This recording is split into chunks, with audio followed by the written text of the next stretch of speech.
during COVID, we saw like 20% of listings just like disappear overnight. And people had the ability to work from home.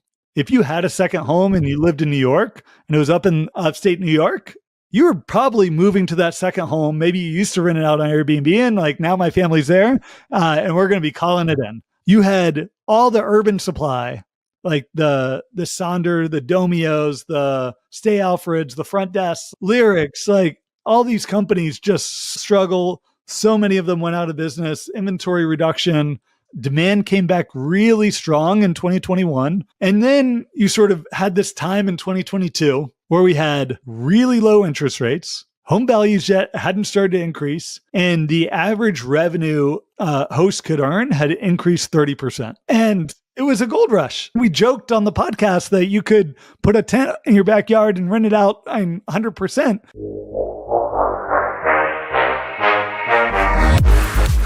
You're listening to Slick Talk, the hospitality podcast, a podcast for those who are in and around the hospitality industry who love, live, and breathe what they do. You can join us for candid and unscripted conversations with hospitality experts and founders as we go deeper into their personal stories while they're sharing their triumphs and trials that got them to where they are today. I'm your host, Wil Slickers, and you're listening to an episode of Slick Talk, the hospitality podcast. Now, let's begin.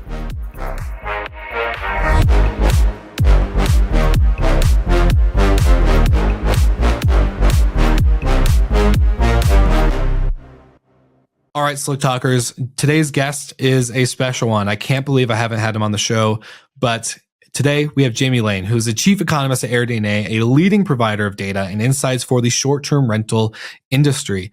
If you don't know about AirDNA, I would be completely surprised. With a deep background in economic analysis and a strong grasp of market trends, Jamie has become an authoritative voice in short-term rental analytics.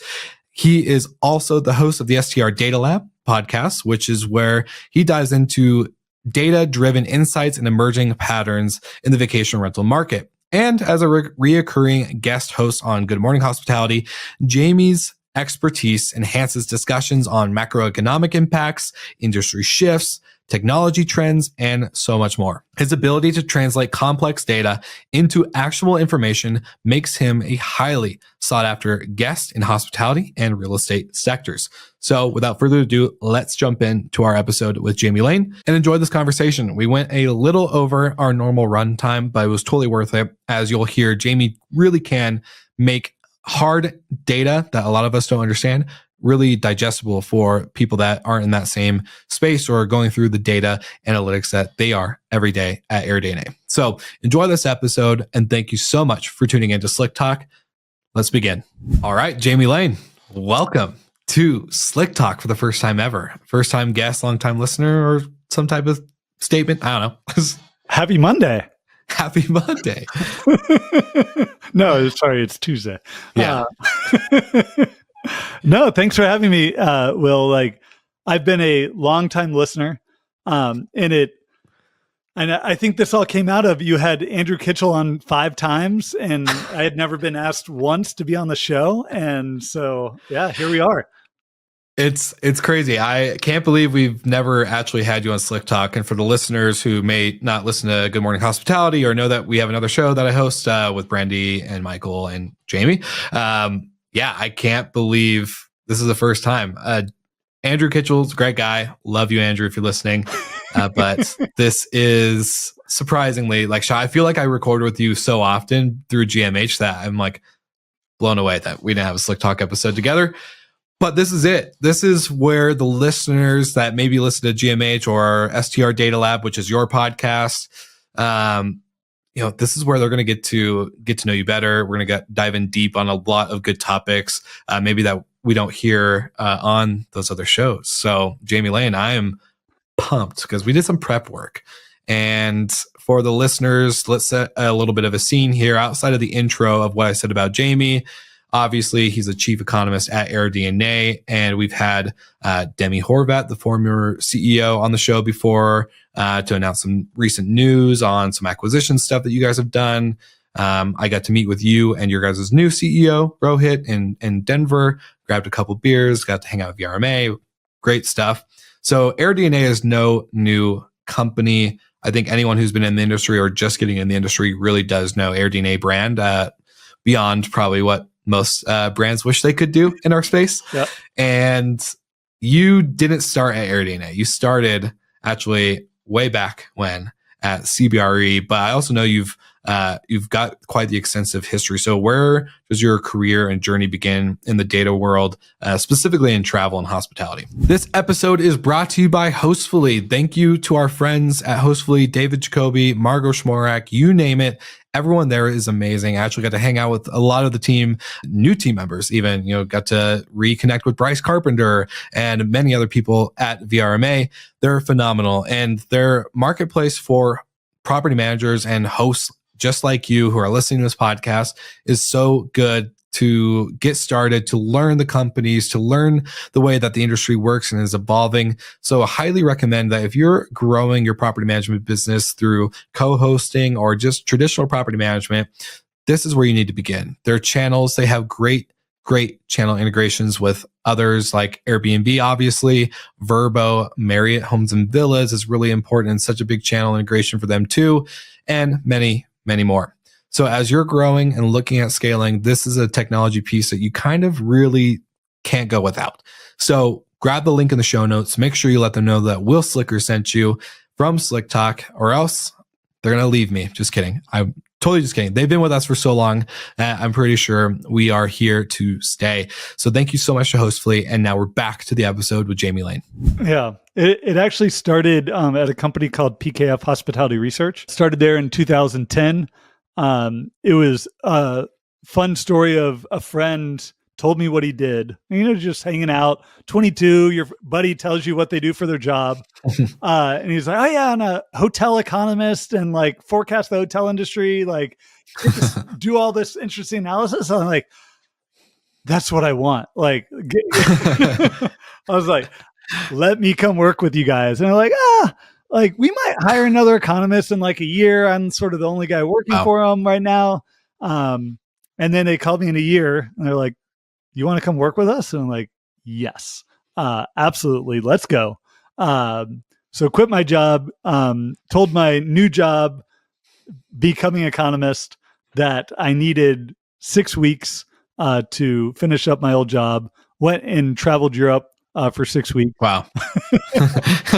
Actually on couch surfing solo, which was sort of back in the day. And then sort of got going. PKF was then bought by CBRE in 2014. And in that time at CBRE, I was able to take on not only hotels, but learn, oversaw forecasting for all commercial real estate at CBRE, industrial, office, apartments, sort of oversaw a team of 9 PhD economists and data scientists, and really got to learn how a data org that does forecasting, that processes millions of data points, like works well. And for me, that was a huge sort of growing up experience of doing that for it was a Fortune 150 company. There's 100,000 people at CBRE. But in the back of my head and really in my actions, like I was still like head of hotel research at CBRE on like my sort of side job. And then my side job was on the weekends. I was still digging into the AirDNA data because I rewind back to 2015. I was the first AirDNA customer while we were at CBRE. I was like finding people on Upwork to like scrape Airbnb data so we could figure out what was happening in terms of short-term rentals, how much they were, whether they're impacting hotel performance or not. So like when I heard about AirDNA, I called up Scott. Call the phone number and you like get the CEO on the phone. There were only, back in the good old days. Yeah, there were only 3 people at the company, the 3 co-founders that were sort of hanging out there in the garage in Santa Monica. It was like, give me all your data. I want reselling rights to the entire hotel industry, and I'll pay you guys $40,000. And they were like, done. We're in. And then from that point, they had like CBRE on the front page as a customer. Like it was a big deal for the company. And for us, it was, and we were able to have that data. No one else had it in the hotel industry. We were able to tell the story of sort of the growth of short-term rentals, how it was impacting traditional hotel performance. And I sort of built myself up as an expert on short-term rentals within the hotel industry. Epic. And there's so much to unpack. So before we get into it, obviously we have probably a good hour or more if we have time to jump into multiple topics. But I think the AirDNA piece, transitioning from hotels, is really fascinating. But before we get into that, I do have a question I'm pretty sure listeners are probably thinking of or wondering as well. What qualifies or standards an economist? I've never heard of an economist until we're like, or at least an economist in our industry until meeting you. So can you just briefly describe an economist and what qualifies that? Because I'm sure there's tons of pieces that we're missing. Well, and I do have 2 degrees in economics. So I've got an undergrad and master's degree. So school helps. But how I sort of define an economist is taking, and my role is to interpret what's happening in the overall economy and boil that down to what it means for our industry. And then track the trends in the industry and help you as the listener and someone that's operating this business on a day-to-day basis, someone that's investing into a business, whether you're investing into a home that you're going to use as a short-term rental, or you're investing into a tech business that serves the short-term rental industry, investing into as an LP into a private equity group that owns tech companies, whether you're a property management company, figuring how you're going to and why or how you should expand into this industry. So we all want to plan off of what's going to happen in the future. So it's, as an economist, the role of an economist is to take what's happening now in the economy, what's happening now in this industry, and project that forward of what we think is going to happen in the future and how you as an operator, how you as an investor, and should think about future performance and how that might impact your business. So I should have called you before I invested in TopKey and Storied and a couple other companies in our space, is what you're saying?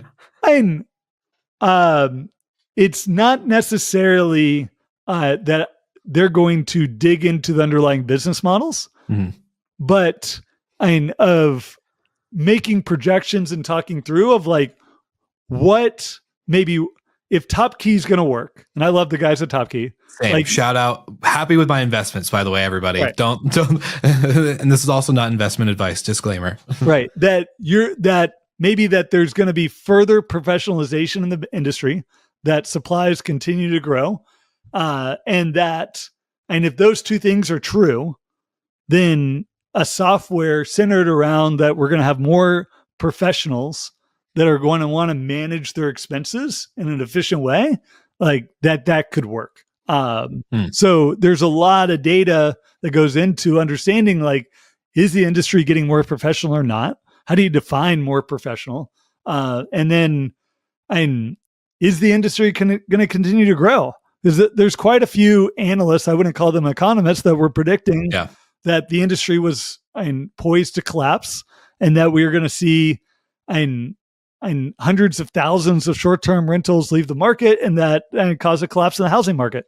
So those are predictions that economists can and do make. And you want to make sure, if you believe someone's predictions, that they have sort of qualified to make those sort of proclamations.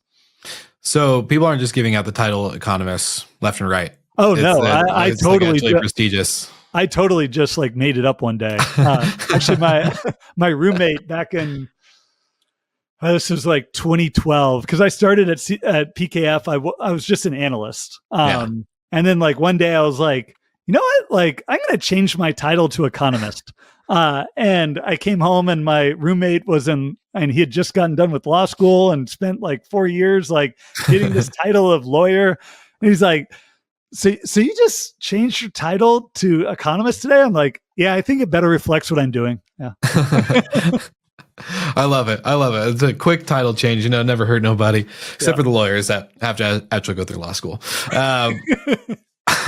Well, I love the story of like how you were the first customer of AirDNA, because I got to sit down with Scott very briefly 2018, 2019 on the pod. Like this was when Slick Talk was really starting to take off, right before ramping up in COVID. And I did a mastermind series, the 10 most epic vacation rental management companies, softwares, technologies, and Scott was one of them. So AirDNA was obviously a big name, and I was in Seaside, Oregon. I was a hotel manager of a 70-unit condominium hotel with a very heavy short-term rental, vacation rental market. Obviously, tons of listeners on the show are operators in this market as well.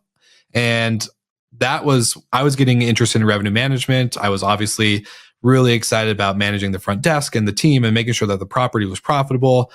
But I started to see this little thing called vacation rentals and discovered AirDNA as well. And I thought, for me, I was like, oh, this is the first time hotels was really bringing in short-term rental data and analysis into their strategy, right? But you obviously were the real OG in that. And so what, I guess, like the way I want to frame this is like, how does one person grab this information and try to piece it together when it hasn't been done before? Obviously, I'm sure you had to have a lot of talks with Scott and the rest of the AirDNA team, but I'm sure there was a lot of learnings that came through that. So I'm just kind of curious how that initial beginning process was and kind of leading up in today, and then we'll go into some more topics.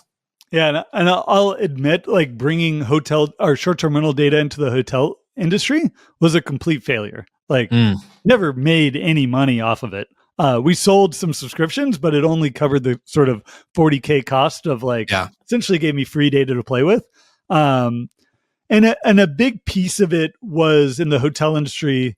Like I could see it being really helpful on the Oregon coast, independent boutique hotel. Like not a lot of comps out there. You go out, try to get your star report, and it's like, no one contributes. So and there's not a lot of data to sort of build your industry off of. Our star report was just everyone dropping rates because they're just trying to fill rooms. It was so annoying. I was like, guys, I'm actually trying to make money here. Yeah. But yeah. Yeah. So, and what we did was, and we tried to build out views that would help someone that was sort of analytical at a hotel company.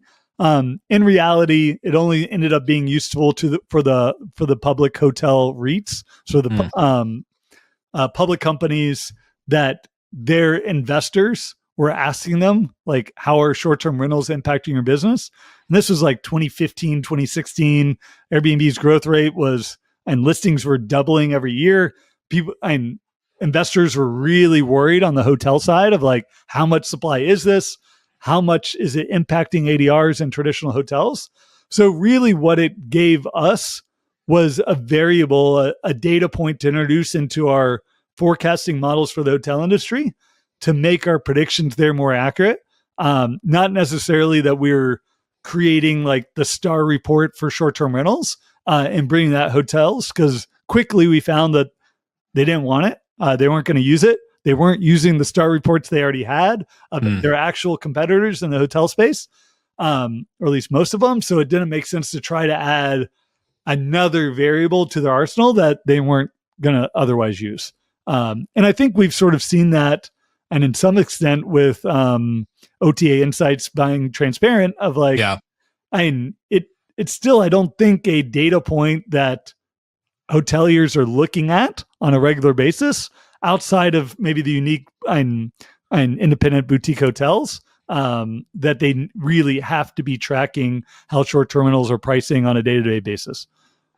This actually might be a perfect segue then for kind of the first topic I wanted to bring up with you is like the industry landscape and comparisons, because I know for me, when back in the hotel days, and I'm very rusty, right? Like I haven't operated a hotel in a long time, but I just know so many hoteliers were so casual with giving OTAs the amount of money they're giving them, right? They really weren't like trying to find creative incentives or ways to really focus on book direct and other loyalty kind of features or products or offerings, versus the short-term rental industry, I think, is so much different. And I would be surprised, like obviously creating a star report for an individual host every month or whatever, that's a lot of work for AirDNA. Like with the amount of hosts that are out there, like over 8 million, good luck. Have fun with that. Like that's a lot of reports to send out.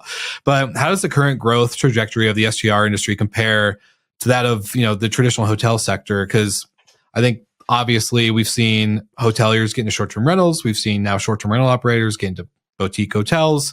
Mm-hmm. So there's a lot of mixing happening. And our good friend Brandy, they have mixed inventory, right? They're kind of hotel-esque with short-term rental ops. So yeah, just very curious on your thoughts on all that.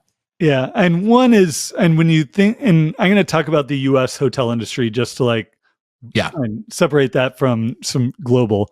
U.S. hotel industry is very mature, and mature industries typically grow at the sort of same pace as the overall economy. So typical year, we get about 2% GDP growth, and we spend about 2% more on travel every year. And as an economy, maybe 3% because people spend a little bit more every year on travel than they do on other things. That's sort of the shift from goods to to experiences that we've been sort of tracking over the years. But you don't get outside of the fact that a good year for hotel growth, either on supply or demand or rates, is 2 to 3%. And right now we're well under that at 1% supply growth for the hotel industry. Maybe 1.5 new, you got 0.5% sort of churning out, becoming obsolete. So, and then the big hotel chains and Marriott, Hilton, growing maybe 4 or 5% inventory, most of that happening outside the US. So there's not a lot of growth. There's not a lot of innovation happening in terms of new product, new sort of things in the hotel space. Very sort of mature. You contrast that with short-term rentals, and back in 2019, industry was growing 10, 15%, sort of 7, 8x the growth rate that we were seeing in traditional hotels. And in the years after COVID, it was growing 20, 25%. We see we see so much innovation, people trying new things. We see so much churn. So we talked about 0.5% churn in traditional hotels a year. We've got 20% churn in short-term rentals every year. So what that churn means is that there's some things that just aren't working.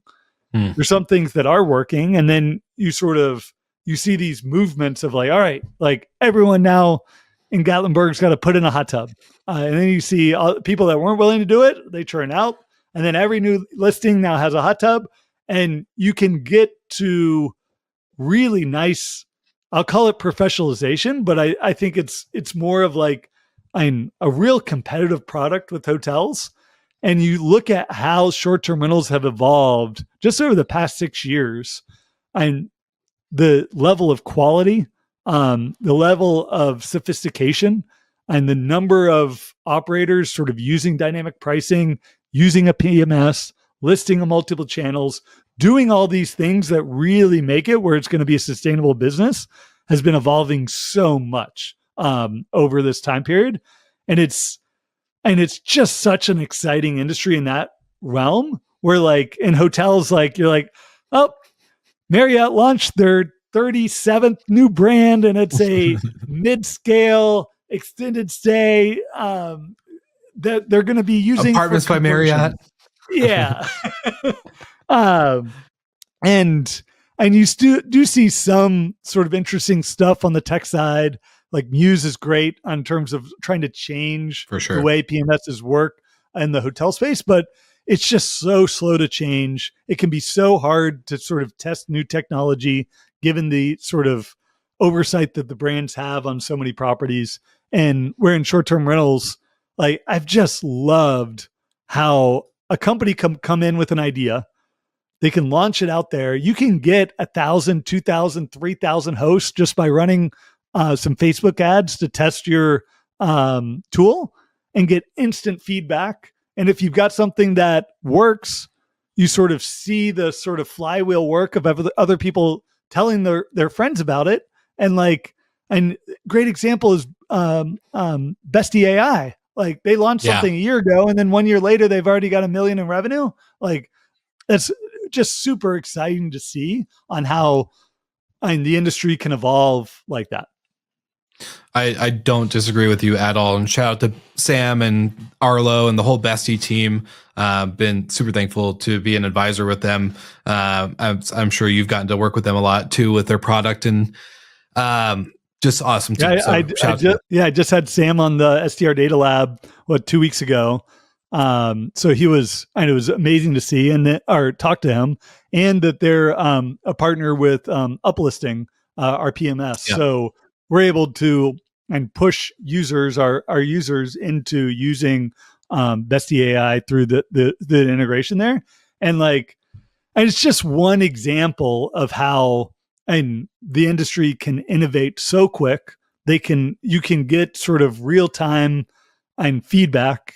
And as long as you're taking that feedback and bringing it back into the product, innovating, and you see so much new stuff move from who are these guys to I see Top Key now everywhere, and they've built a great business because they really listen to their customers and solve a real pain point and are able to grow.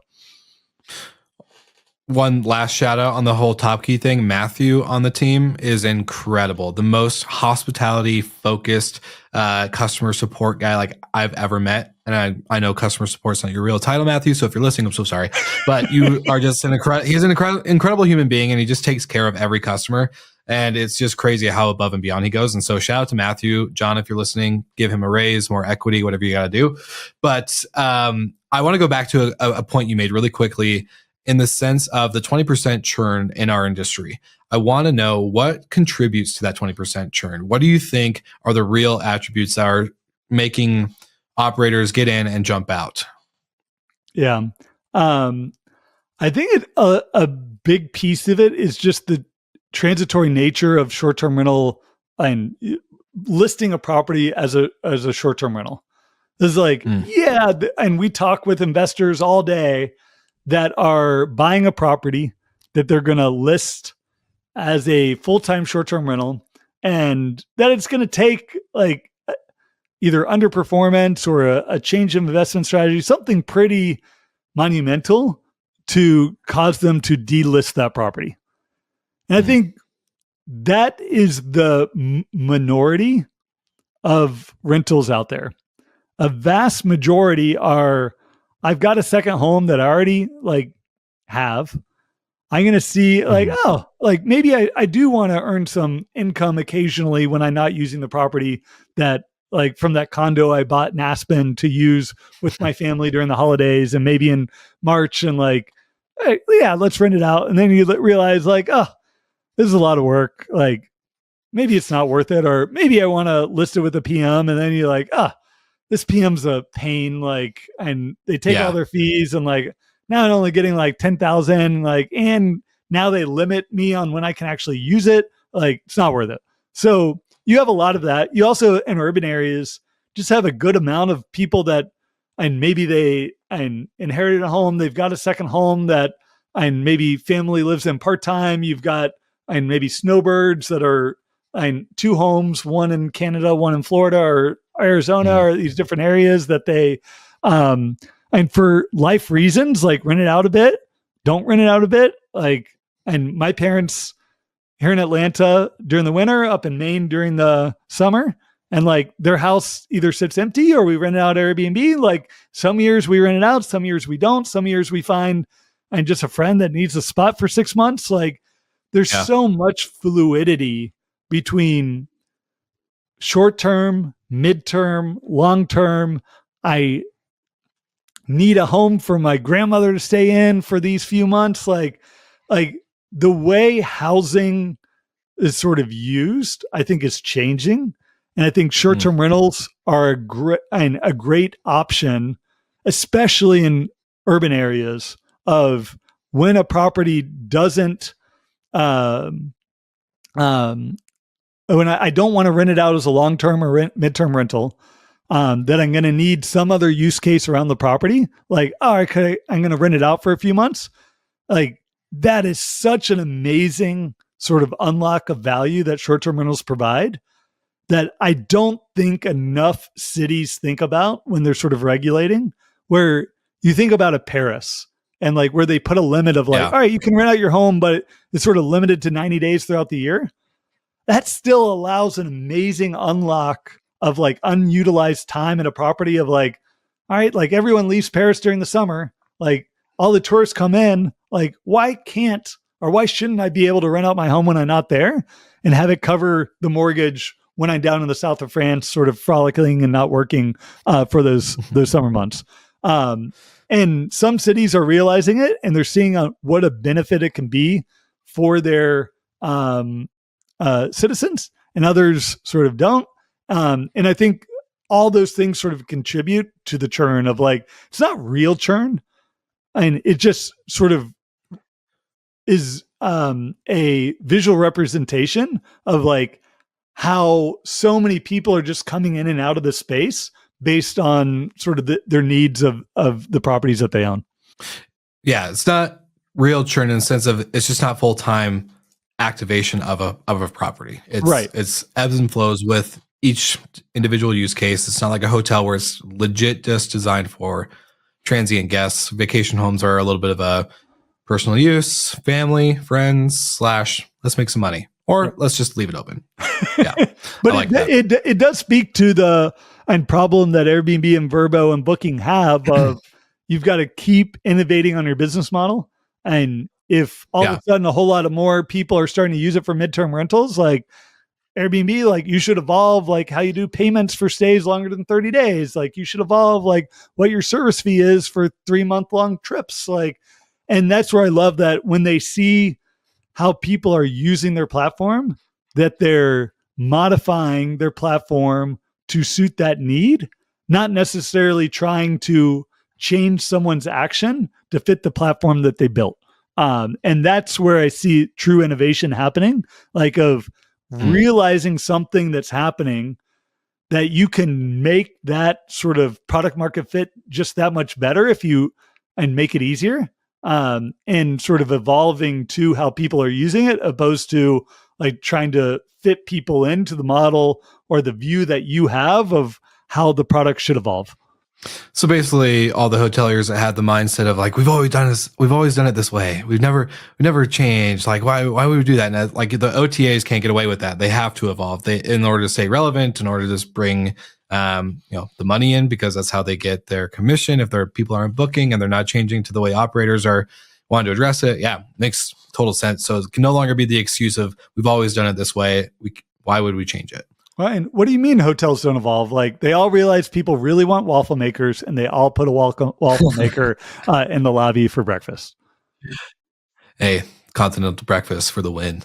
But yeah, no, I just remember because that's one thing I know the listeners have heard this on the show many times. But the owner I used to work for prior to jumping ship was always, I was like, we're giving Booking.com $180,000 a year. Why? Like, we need to focus on other things. Like Expedia is taking less, and And he was like, "Oh, so the way it's been. What? You're okay with that?" Anyways, moving on. Tangent or brandy rant over for those who know. But I'm curious. So there's these kind of topics all kind of tie together. But I am very interested to see like what are the most significant economic trends that are impacting short-term rental markets. Obviously, the ebbs and flows of the way people are using these, this inventory, but economically, I know we've seen a kind of a crazy shift over the last 4 years, pre and post COVID. Plus, I would even call post gold rush, 2020, end of that year, 2021 era, as we've discussed many times on Good Morning Hospitality. But yeah, what do you think the overall significant economic trends are impacting us? Yeah, what's just been a wild ride for me is tracking supply. And any manager, host you talk to, it's like, my market's oversaturated. I see so much supply growth. It's hard to compete. Like, and there aren't enough guests for all these listings. Like, what do I do? And sort of going into that churn discussion, like during COVID, we saw like 20% of listings just like disappear overnight. And people had the ability to work from home.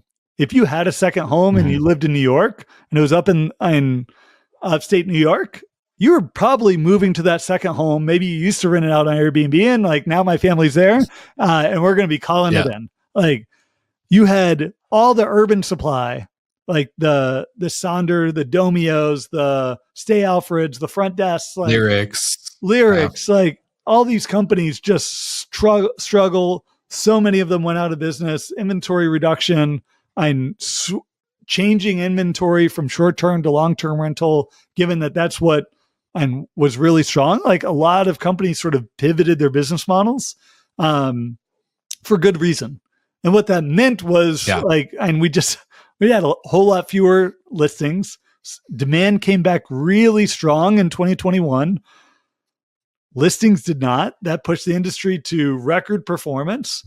And then you sort of had this time in 2022 where we had really low interest rates, home values yet hadn't started to increase, and the average revenue a host could earn had increased 30%. And it was a gold rush. Like you could, and we joked on the podcast that you could put a tent in your backyard and rent it out 100% because there was so much. $5,000 a month. And yes, there was strong demand for travel, but it wasn't like demand for travel had gone through the ecosphere. All that, we just had 20% fewer listings and demand came back to normal. And that meant that, and if you had a listing, you were doing very well. So we had strong supply growth in 2022, 2023. And now we sort of seen the opposite effect of we have really high interest rates and those interest rates are going to be higher for longer. Like if you're sort of sitting on the investment sidelines waiting like, I really want to 3% interest rate again. And now they're close to 7 and I'm going to wait till they're 3s again. Like you might be waiting forever for that to happen again. We've got home values that accelerated a lot. They've sort of plateaued, but I don't see them going down anytime soon. So that's something that's very local though. And there are markets that are seeing decreases in home values. Like sitting in Austin, like, we've seen some pretty steep decreases in Austin or San Francisco. But overall in the US and in most markets, we're seeing home values stay up. And then you've got short-term rental performance. Like how much revenue are these properties earning? Like, they increased 30%. Now over the past 2 years, they're down like 10%. So now we've got like, all right, we're up about 20% from pre-COVID. That was 5 years ago that COVID started. Like, so that's an annual growth rate of like 3 or 4%. Like that's pretty normal industry growth. So we're about where we would be earning and without the pandemic in terms of ADRs and occupancy. So and we expect sort of normal growth going forward for industry performance. Like we're probably going to be flat on occupancy, get 2 or 3% on rate. You're going to be able to sort of cover increasing costs, but we're pretty normalized in terms of industry performance right now. So now it's like, if it doesn't make sense to invest today, like, do we think home values are going to decrease, or do we think interest rates are going to come down meaningfully, or do we think industry performance, unit level performance is going to increase meaningfully? And the answer is there's probably going to be small incremental improvements on all of them, but it probably doesn't mean is that we're going to go from, and we're like 4 or 5% supply growth right now, up to 10% anytime soon. So if you've got a business model that is sort of predicated on 10, 15% industry supply growth, like you might be a bit disappointed. But if you're an operator that's been crushed by 10, 15, 20% supply growth, and you're like, can we just like pause on supply a bit and let us all get our operations back to profitability and sort of growing occupancy again and ADRs? Like that's where I think we've got some positivity. And I think it's going to be a sort of a pause on supply growth for a bit. And we're still generating 5 times higher supply growth in the hotel industry. But for the industry, it's about a pause. And then we'll see maybe 2016 or 2026, 2027. And depending on what happens in the housing market, that we can start to see growth again. Well, I have 2 questions for you. And the first one I want to ask is more around, it just sounds like people normalized the gold rush that we had. They expected this to be consistent rather than obviously looking at the data that you guys have analyzed over many, many, many years, plus, predictions and forecasting as well. It sounds like operators just normalize that expectation of we're going to grow like this. This is great. We're raking in money. This won't go away. People love love the product, right? Like COVID opened up the door when you got the 2 weeks of flatten the curve to being in the house with your loved one and the families. And you're like, all right, instead of being at my house, let's do it somewhere else. It just sounds like we normalized, right? Like that was the expectation. And instead of thinking about like, oh, maybe this is just a quick boom, we should kind of prepare for the downfall of the boom. Yeah. Am I right or am I wrong? Absolutely. And it was a funny time when I joined AirDNA because it was at the end of 2020, when and we reached sort of peak industry performance in terms of RevPAR at mid 2021, end of 2021. And that's right at the time when we were creating our first sort of industry forecasts. And our first projection for 2022 was that RevPAR was going to fall. And looking through the history, RevPAR had never fallen in our entire history.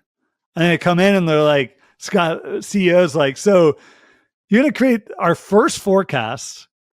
We've never had one before. And you're going to say that industry RevPAR is going to drop 5%. I'm like, yeah, we're peak occupancy. We're well above levels we've already been. We can see the supply wave coming. It's going to drop. Sure.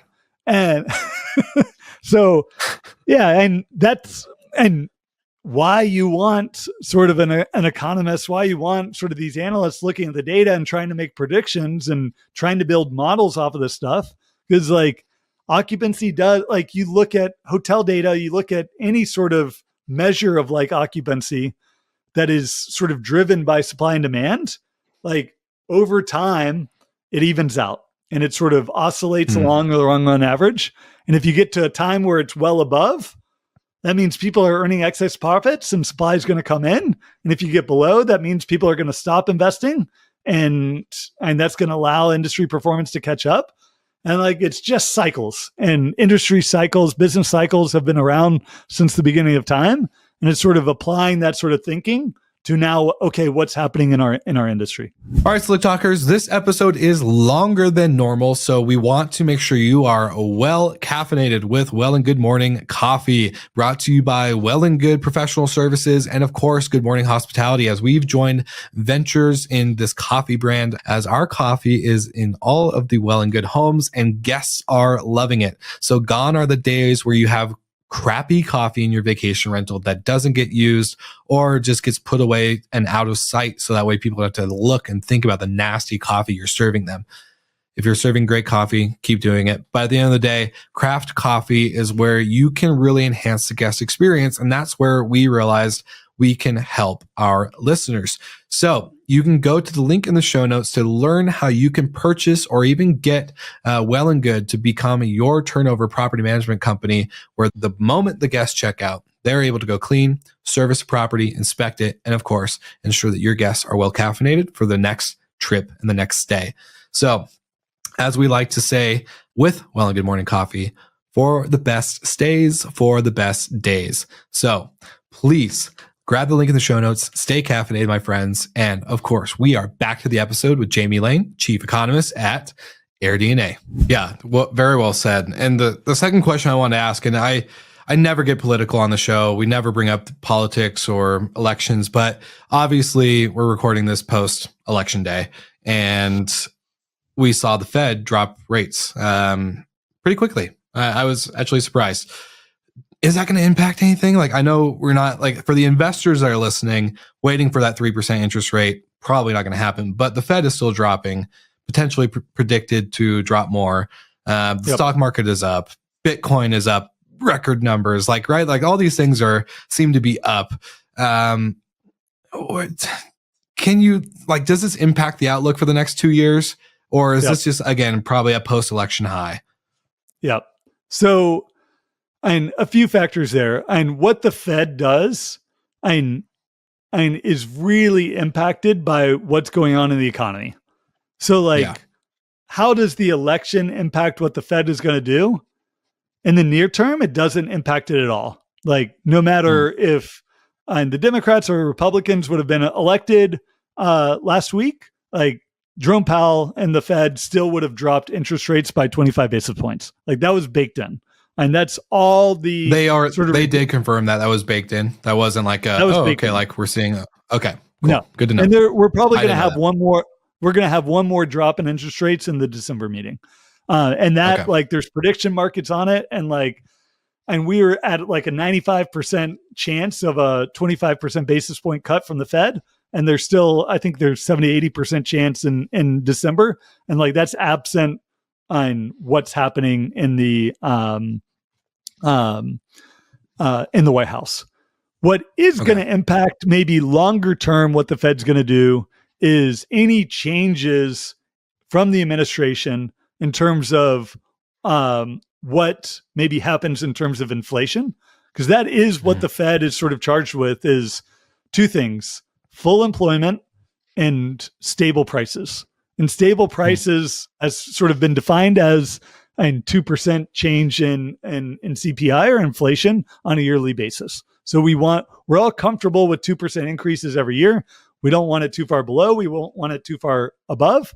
And if inflation gets too high and you got to raise interest rates to sort of slow growth and move it down. What the election does sort of change is, like, right now we've got a divided Congress and divided government. So you've got the Democrats in the White House, you've got Republican control of the House. So in many ways, there's just not anything happening. That's going to change come January. The Republicans are going to control the White House, the Senate, and the House.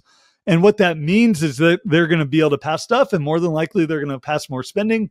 They're going to pass tax cuts, which will be and stimulatory to the economy.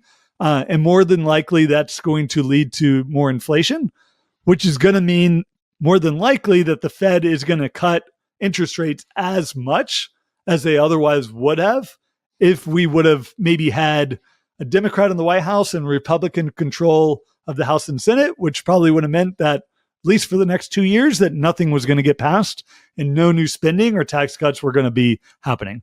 What that also means, and relating that back to the industry, and we were talking about supply growth and interest rates, is that, and because the Fed isn't going to be cutting interest rates as much, that more than likely means that there's a higher floor for 30-year fixed rate mortgage, and that we're much more likely going to be in the 5.5% to 6% mortgage rates longer term than maybe getting down to the 5 to 5.5. So most economists' expectations going forward is maybe a little bit more growth in the overall economy.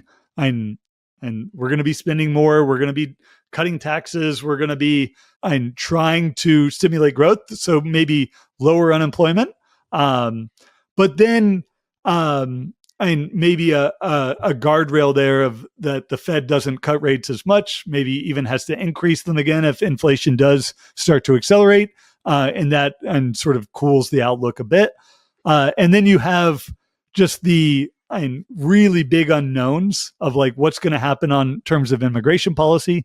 For sure. And there's two factors there. One, if you just slow the overall growth of immigration that we have coming into the country, I think most people agree that legal immigration is good, and really the overall growth of our country is sort of predicated on immigration, that people want to move to the U.S. Key word is legal, though, right? Like legal immigration. That's the key phrase. Yeah, there.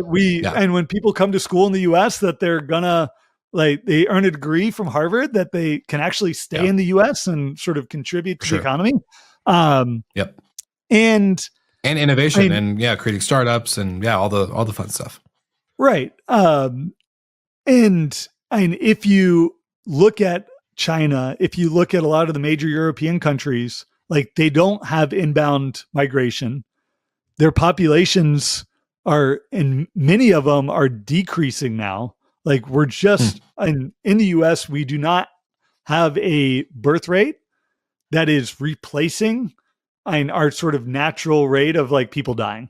So unless we have immigrants coming into our country, you're going to start seeing populations decline and all sorts of bad things start to happen in the economy if you've got falling populations. Because then you don't need as much housing. Then you got housing values that start to fall. So you start thinking about and investing in a home that's going to be a depreciating asset.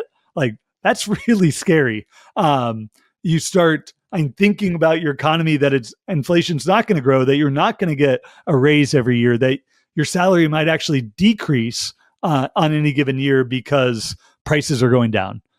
So a healthy amount of immigration is good for the overall economy. It's built on what the country was sort of built on growth. And if that flattens or even starts to decrease, and that could have long-term detrimental impacts to the country. Yeah, I'm very, we won't sit on this topic much longer, but in the sense of legal immigration, I think it's going to be really important that our government gets more efficient. As I know, the new party coming into the White House is very, hopefully, actually going to live up to that statement of like making the government more efficient, getting rid of some agencies that are not needed, and actually create a process that makes it makes legal immigration really good for the good people that actually do want to come in and do contribute to our society and become citizens and, live up to our values and our Constitution. So I hope you're right in that term, because diminishing population is a little interesting. Sounds like for all of those of us who are single need to start shacking up and putting some rings on some fingers so we can make that make that a little bit different. Well, if you could start doing your part. Yeah, seriously. Hey, I'm working on it. I'm talking to someone now, so more to come later, but we'll see. Jamie, one of the interesting things I really did want to talk to you on this episode about was some technology stuff. And I know we covered a lot of data, a lot of economics, and even some politics, which I have never done on the show. So for listeners, just know we try to be as very respectful as possible with your personal political beliefs. And we don't want to impose anything there, but just take this all with a grain of salt as you can.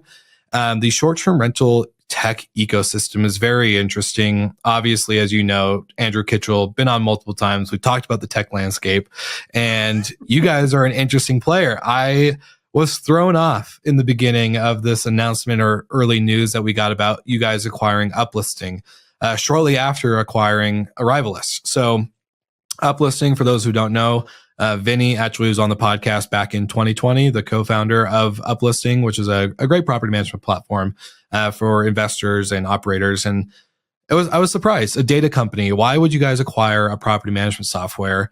I think I know my answer, but I think many people in the industry are very confused. I maybe heard some stuff at VRMA that people are like, why would they do that? This makes no sense. But I'm like, oh, if you look at it this way, this actually does make sense. I promise.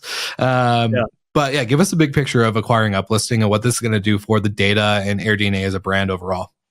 It was funny. I was when I was in Porto for Vacation Rental World Summit, I was chatting with Richard Vaughton, and he's like industry veteran that's been around for forever. And he's like, comes up to me, he's like, when I heard you guys bought Uplisting, like I just thought it was the stupidest thing I'd ever heard. So like, let me tell you what I told Richard. Because afterwards he's like, you know what, that makes a whole lot of sense. So hopefully I can sort of clear the air on like why we at least I thought it made sense in terms of analyzing the direction that we wanted to go. Because when you look at AirDNA, our core client base, and this surprises so many people, is those sort of Airbnb host investors with 0 to, let's say, 10 listings. So it's not the large professional manager, though we have a great business around supporting professional managers. It's not and hedge funds, though we do support hedge funds. It's not just DMOs, though we support DMOs. It's not just raw data that we give to the really big VRMs, and we have a business doing that. But like over half of our revenue comes from providing data to those and people that don't have a property that want to get in, and those that just have a few that need simple tools, data to support their business, whether it's through setting pricing strategies, setting their rates, or figuring out and what market they're going to invest in next, and benchmarking their performance. So when you look at the sort of industry operations landscape, so like in the US, there's roughly 700,000 hosts. And in this number, we'll sort of track a host the same as like a property manager. So you can have a 1-unit host, or you can have like a 500-unit host. And you think of most PMSs out there are sort of geared towards the sort of large property managers. And in the US, there's about 8,000 hosts that have 20 or more listings.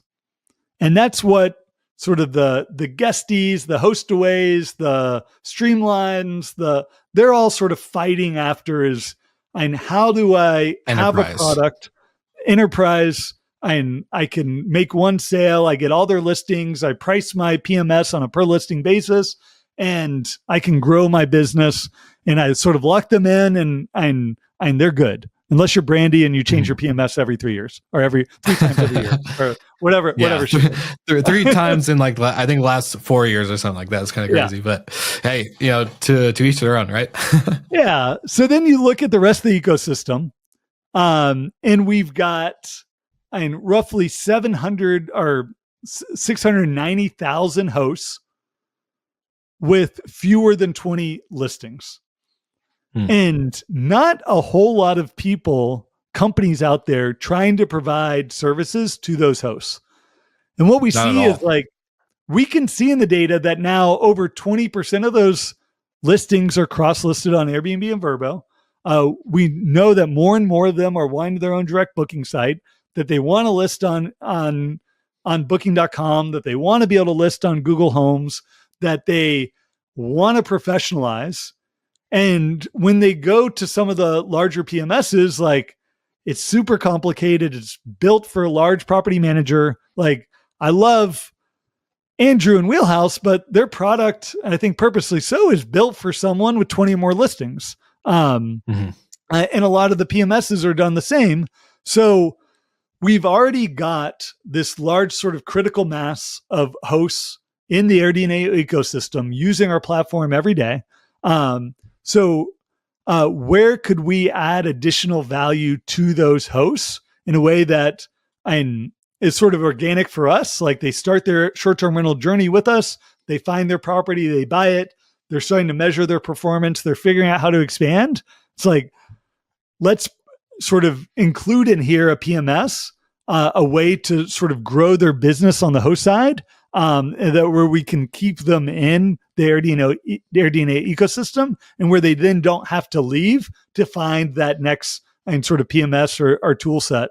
Because what most hosts need, like, and we talk to them every day, they're like, I just want simple channel management. I want a simple unified inbox, like, where all the messages come into one spot.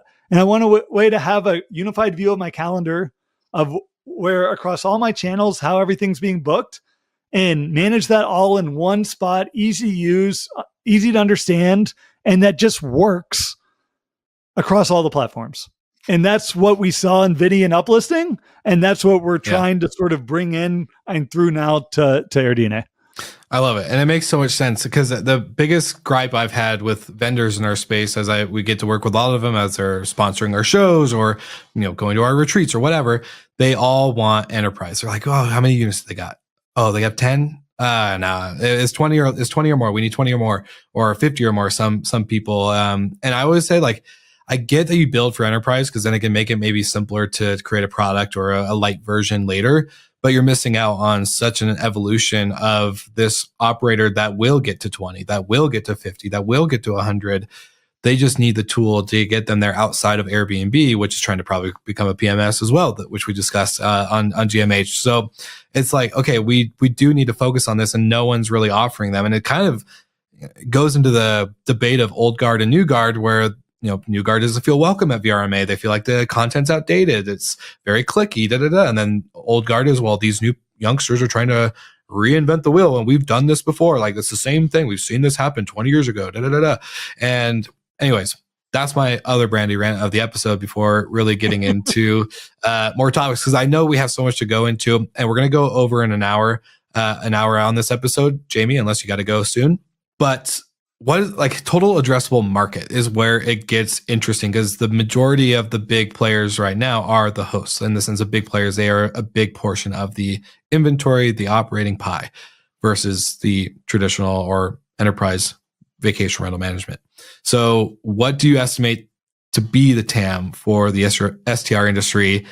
And how has this number evolved over recent years? Probably, I'm going to just predict and assume that COVID had something to do with a change in those numbers or predictions. But yeah, I would love your kind of oversight.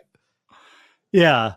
I mean, it's something that it's hard to put your finger on. But we try to sort of measure it. And one way to measure it is sort of total industry revenue being generated. So if you think about like what a property manager and their sort of revenues are going to be percent of total industry revenue. Typically a PMS or a dynamic pricing software provider is going to be maybe a per listing or a percent of revenue as well.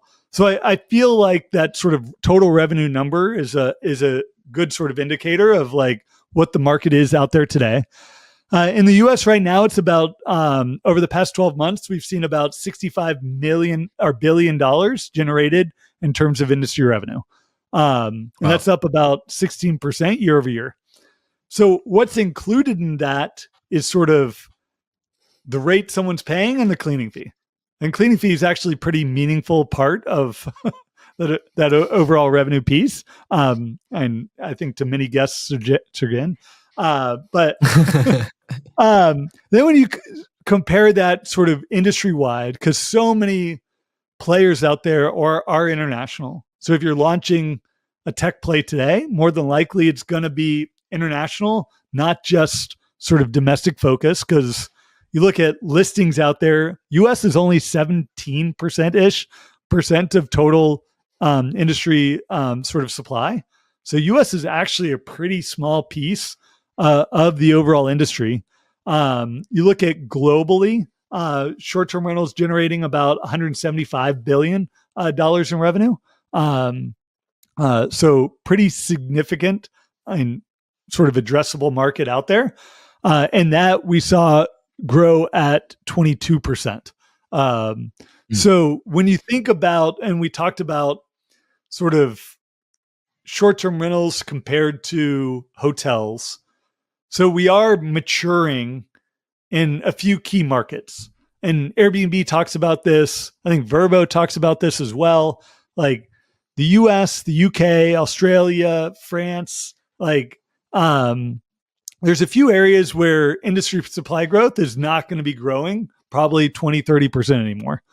And then there's so much of sort of the global ecosystem in so many countries where short-term rentals compared to hotels and just short-term travel in general, just totally under penetrates sort of what's going on in the overall economy, especially in short-term rentals, where you can just point to so much growth potential. Like in Latin America right now, revenue's growing 35%.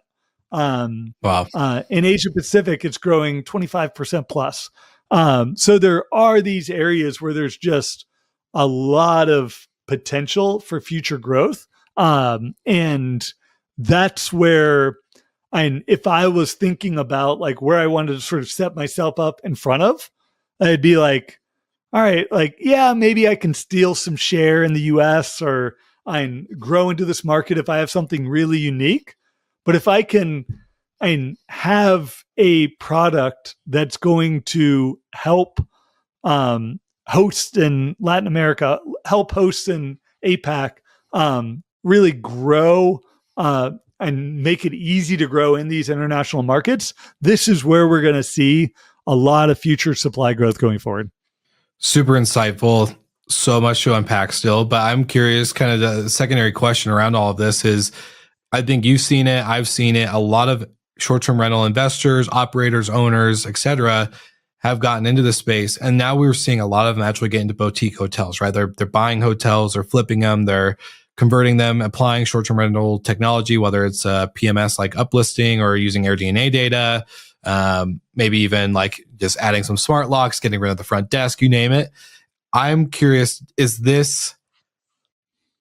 is how blended is this going to get? Because obviously the total addressable market for short-term rentals specifically is significant, as you just stated, but how much of that now is going to blend through operators on both sides, actually kind of jumping into these different sectors? Is that going to really impact? Is that really going to make a difference? Or are we just seeing it because you and I see and know everybody basically in the industry that basically wants to get into boutique hotel management now, including us? I'm guilty.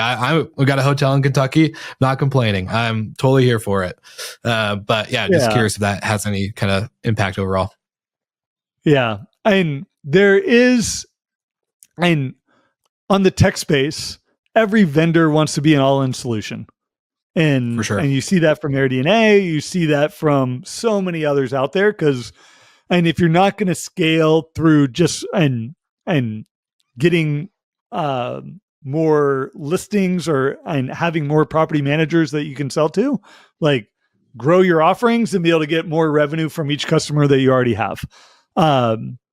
And there's also and it's funny on the boutique hotel space, like you see so many short-term rental vendors and seeing opportunity there.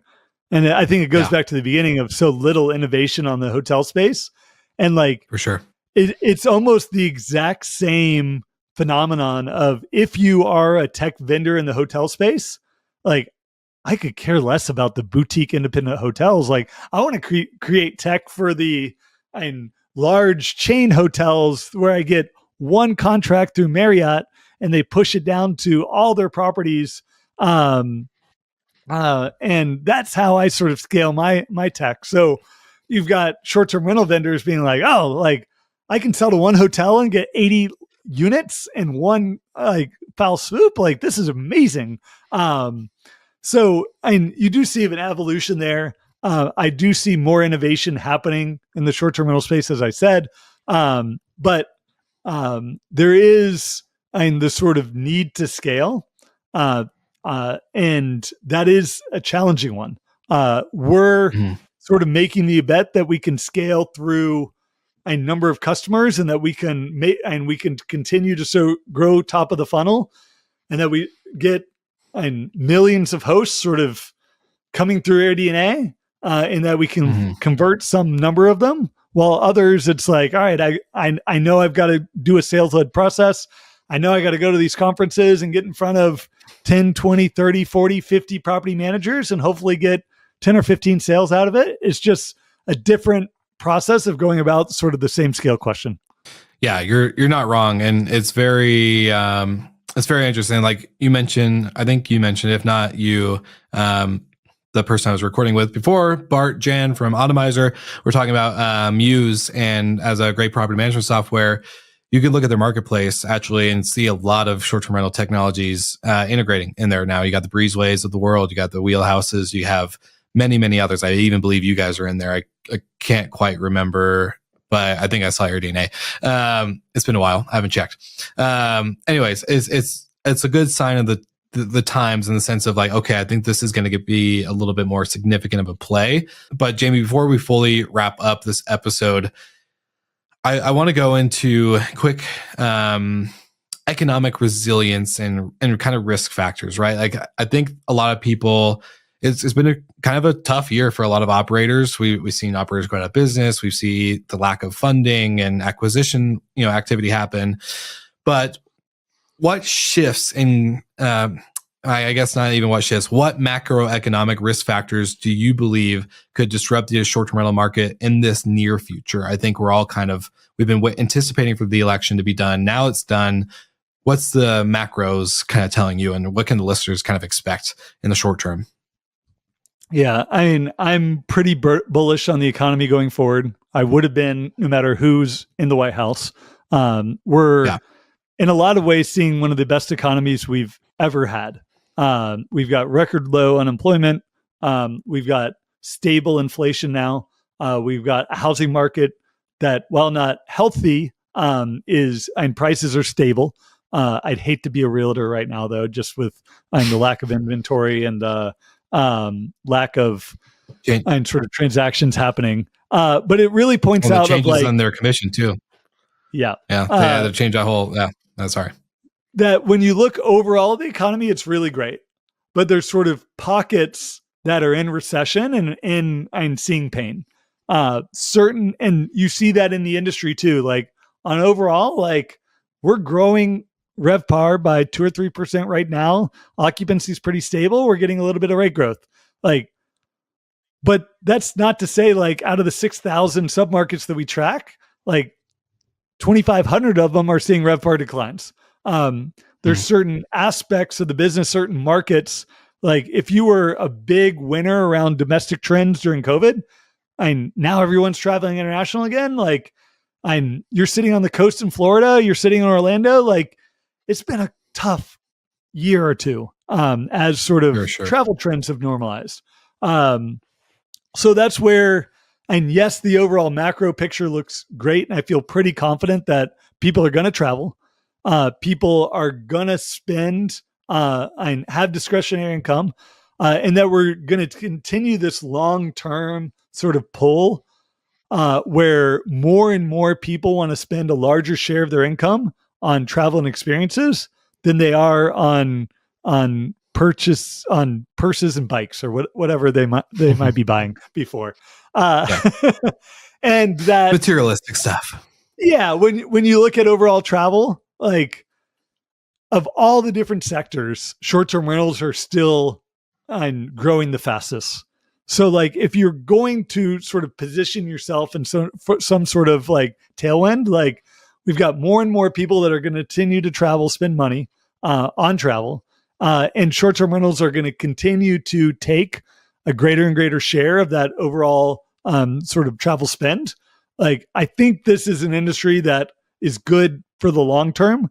Yes, there's going to be some near-term bumps here and there, and you're going to have to think about how to adjust your business model. You're going to have to continue to evolve how you attract guests, how do you evolve and how do you get customers. But I'm still very bullish on the long-term sort of outlook for short-term rentals. Hey, if you're bullish, I guess I have to be bullish too. I'm gonna bet on you instead of my own gut, because I'm like, I don't feel like inflation's controlled, but you know, if you say it is, I'm gonna listen. You know, I feel like I'm getting crushed with it, but it's like, okay, let's go. If Jamie Lane is bullish, I'll be bullish. I'll be optimistic and try not to look at the last year and a half, or at least even the last 2 quarters, even, and just be like, oh my gosh. But Jamie, this is so good. I think we have to do a part 2. I think we have to, in the sense of there's so many other topics and questions I wanted to ask you leading into this episode that we're unable to cover due to schedules. But Jamie, for the first time on Slick Talk, how do you think you did? How do you think the listeners enjoyed this? Because I think you crushed it. This has been such a fun conversation. So I think we're going to have to do a part 2. We have to. Maybe a part 2, part 3, part 4, part 5, part 6. Hey, so I'm happy to come back anytime you want to chat, Will. Do you want to be another repeating guest host every month on this show too? Just get that cycle going. Absolutely.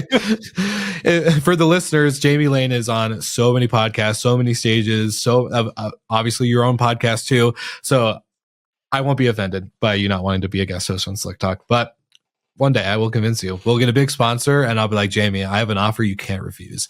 But until then, I always like to ask the question for listeners.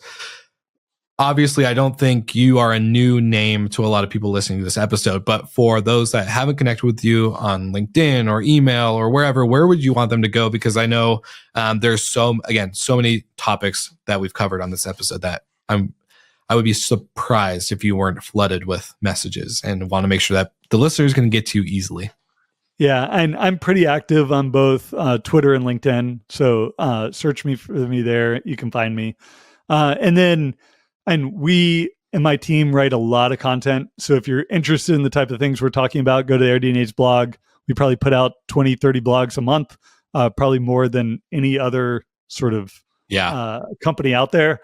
We've got a whole team. We're digging into topics all the time that are really, I think, relevant to both operators, investors, property managers. And it's good stuff out there. And kudos to the team for continue to run with any random idea I have on a potential research idea. I love it. And also for the listeners that don't know, Jamie Lane is not only an economist and working at AirDNA and doing all these things and talking about all the stuff that we just talked about, but you're also now a host yourself. Jamie's lane change has happened. I think we're episode 5 into the series that you guys have created at AirDNA. How's that process going of you investing in a short-term rental, getting it up, using vendors in the industry from, not staging companies, but design to furnishing to your own technology? Like, can you just give us a quick glimpse into your hosting experience so far? Yeah, wanted to sort of put my money where my mouth is, sort of eat your dog food, whatever the metaphor is of going. And we decided to tape it sort of soup to nuts of finding a market, finding a property, and then getting into furnishing, staging, and operating. So we've just had guest 4 nice stay at the property, all 5-star reviews so far, but it was awesome and way more work than I expected, a whole lot more fun than I expected to. And my wife and I had hosted early days of Airbnb, like back in 2011, 2012 for a long time. And now we've sort of got into the sort of investing in a dedicated home that will hopefully be cash flow positive and a great investment for us. But we'll see. And we'll keep everyone sort of updated along the way. But you can find that on AirDNA's YouTube channel, Jamie's Lane Change.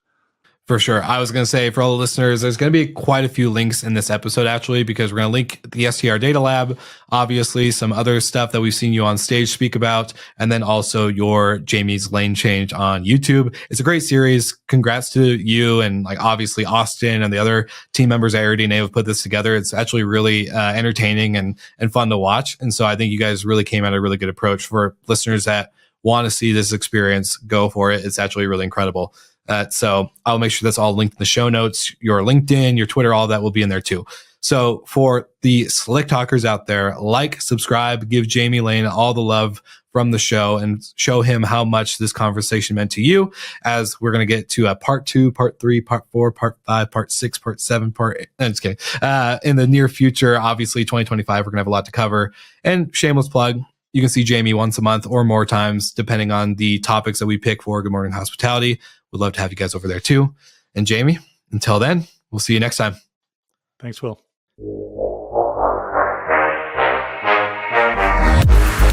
Thank you so much for listening, and thank you to our show partners for making Slick Talk, the hospitality podcast, possible.